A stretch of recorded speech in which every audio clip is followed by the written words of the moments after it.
Assalamualaikum warahmatullahi wabarakatuh. Selamat siang. Sebelumnya perkenalkan, saya Muhammad Fajar Sidik, NIM 054 562731 dari Prodi Data Science. Kali ini saya akan mengerjakan tugas 3 mata kuliah basis data, yaitu bagaimana kita mempraktekkan mengenai perintah transaksi dan juga mengenai perintah transaksi terdistribusi. Namun untuk perintah transaksi yang terdistribusi tadi itu harus connect atau harus install dulu sistem operasi Linux. Namun di sini saya terkendala terkait kapasitas dari PC saya sehingga terjadi error. Saya akan coba praktikkan hanya di nomor satu saja. Namun pada prinsipnya yang nomor dua itu intinya agar data itu bisa tersebar ke beberapa komputer.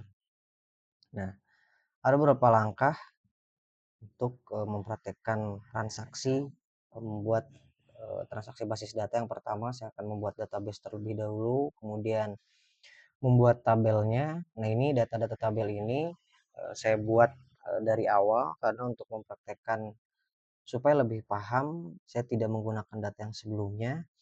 Nah, ini yang data perintah yang langkah yang kedua adalah membuat tabel, langkah yang ketiga memasukkan data awal ke tabel barang, kemudian langkah yang keempat membuat trigger.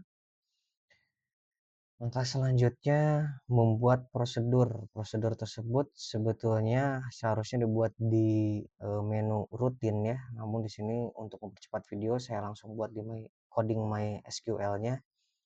Langsung saja kita praktikkan. Jadi kita buka dulu di sini PHP adminnya.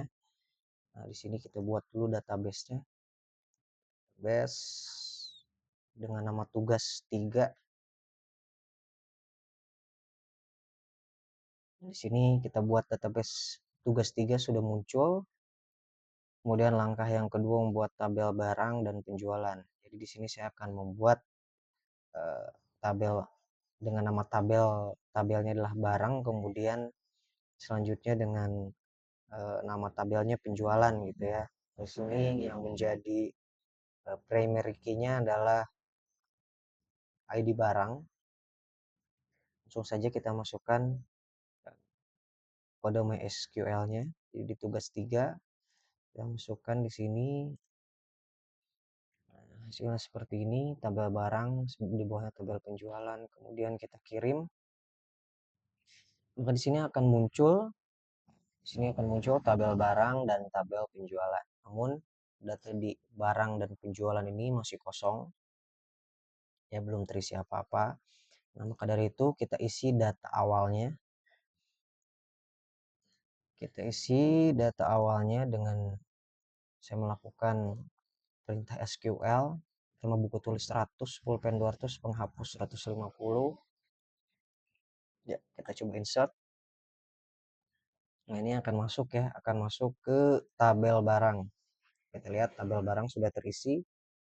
Selanjutnya untuk yang keempat kita membuat trigger. Nah, trigger ini kenapa dibuat sebelum rutin? Karena nanti yang rutin ini akan mempengaruhi tabel-tabel yang ada di sini nih, akan mempengaruhi tabel barang. Jadi saya akan buat triggernya terlebih dahulu.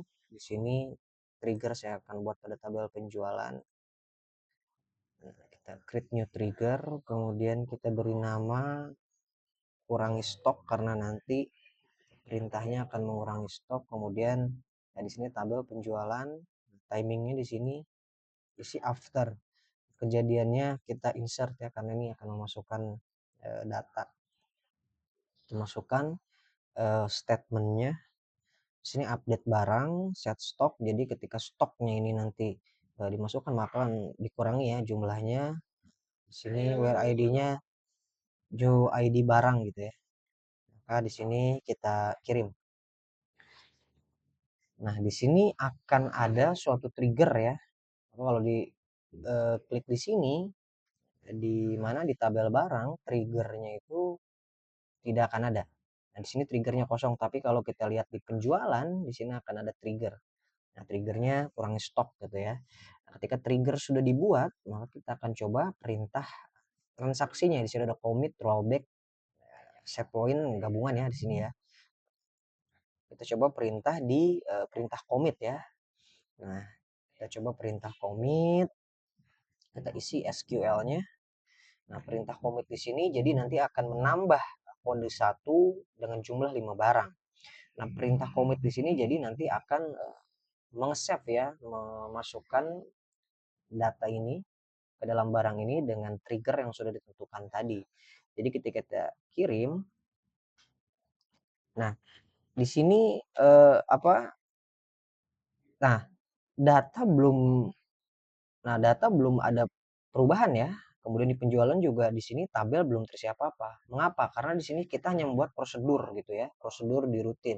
Nah, di sini tidak ada tapi rutinnya sudah ada transaksi komit. Nah, gimana untuk data ini agar bisa langsung masuk ke barang dan penjualan? Nah, kita panggil transaksinya. Kita panggil transaksi komit gitu ya. Nah, kita panggil transaksinya. Nah, di sini call transaksi commit ya yang sudah tadi saya buat. Nah, ketika ini udah di call, kita lihat di penjualan, tabel penjualan pun sudah terisi ya. Satu, kemudian stoknya pun berkurang. Tadi di kode 1 berkurang 5. Tadi kan ini 100 jadi 95. Nah, kemudian perintah yang selanjutnya itu tentang rollback. Nah, rollback ini untuk menggagalkan ya, menggagalkan suatu statement yang kita buat di rutin ya. Nah, untuk ininya kita masuk ke apa SQL-nya lagi. Kita masukkan perintahnya. Nah, di sini perintahnya kita ingin menambah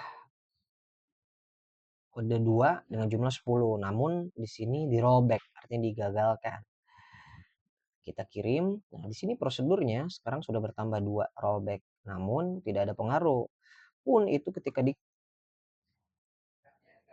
call transaksinya tidak akan berpengaruh apa-apa karena ini rollback ya, digagalkan. Nah, ketika call pun di sini penjualan tetap. Di sini tidak ada perubahan. Artinya di sini pun tidak akan ada perubahan.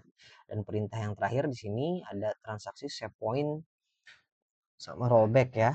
Nah, sekarang kita buat yang ketiga, prosedur yang ketiga di SQL juga. Nah, prosedur yang ketiga ini apa? Yang pertama kita akan menambah gitu ya. eh, kode 3 dengan 7 nominalnya, kemudian di sini di save point itu disimpan gitu ya. Nah, selanjutnya kita akan menguranginya dengan 20 gitu ya. Kan apa bukan menambah ya, maksud saya menguranginya dengan 7. Nah, untuk yang ini saya berharap yang ini masuk, yang ini enggak karena yang ini di rollback. Kita coba ya, kita coba kirim. Nah, ini masuk tapi di sini belum ada perubahan apa-apa. Nah, saya ingin tadi di sini untuk yang kode 3 berkurang 7. Kode 3 berkurang 7 masih tidak berkurang karena di sini pun tidak ada. Caranya agar ini berjalan, kita harus call transaksi ini. Call, coba call transaksinya.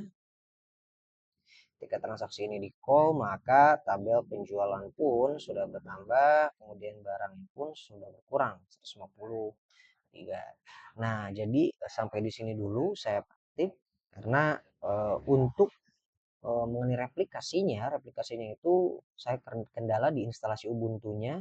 Sebenarnya sudah saya install, namun di situ agak lama ya prosesnya karena mungkin di sini kapasitas PC saya masih kurang dan saya harus setting-setting lagi mengenai IP-nya.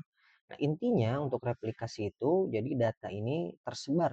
Jadi ketika data di komputer A berubah, maka dia ingin komputer B berubah. Nah, mengapa harus install VirtualBox? Nah, VirtualBox itu memvirtualisasikan dua komputer. Jadi nanti kita jika sudah berhasil VirtualBox, kita akan bisa melihat tuh perubahan antara di sistem operasi 1 sama di sistem operasi 2 datanya berubah dengan IP yang berbeda pula tentunya.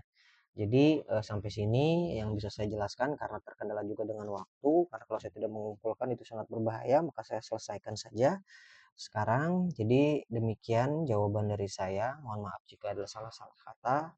Akhir kata jangan pernah berhenti belajar, lanjutkan apa yang Anda ingin cari tahu. Terima kasih atas perhatiannya. Mohon maaf jika ada salah-salah kata. Wassalamualaikum warahmatullahi wabarakatuh.